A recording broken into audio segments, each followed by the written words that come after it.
एक समय की बात है।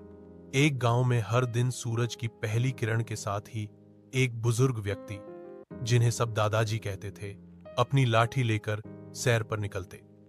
दादाजी बहुत विद्वान थे और शरीर से कमजोर, लेकिन मन से मजबूत। उनकी उम्र 80 साल से ऊपर थी और उनके शरीर में अब केवल अस्थियां बची थीं। पर उनका उत्साह आज के नौजवानों को भी मात दे देता। गांव के बाहर एक जंगल था। उसी जंगल में एक विशाल हाथी रहता था। वह हाथी भी अब बूढ़ा हो चला था। उसके माथे के बाल सफेद हो गए थे और उसके चलने में भी भारीपन आ गया था। लेकिन उसकी आंखों में अब भी स्नेह और समझदारी की चमक थी।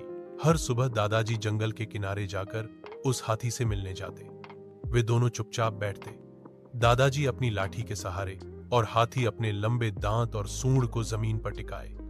कभी कभी दादाजी उसके सिर को सहलाते और कहते, बेटा, अब हम दोनों सिर से अस्थि तक एक जैसे हो गए हैं। कमजोर शरीर पर मजबूत यादें। हाथी अपनी सूंड से दादाजी के पैरों को धीरे से छूता, जैसे कह रहा हो, हाँ, अब शब्द नहीं, सिर्फ समझ ही काफी है। एक दिन गांव में एक बच्चा दादाजी से पूछ बैठा, दादाजी, आप रोज उस बूढ़े हाथी से क्या बात करते हैं?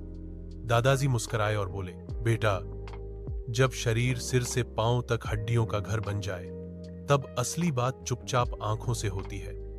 उस हाथी में मुझे अपने जैसे जीवन का आईना दिखता है।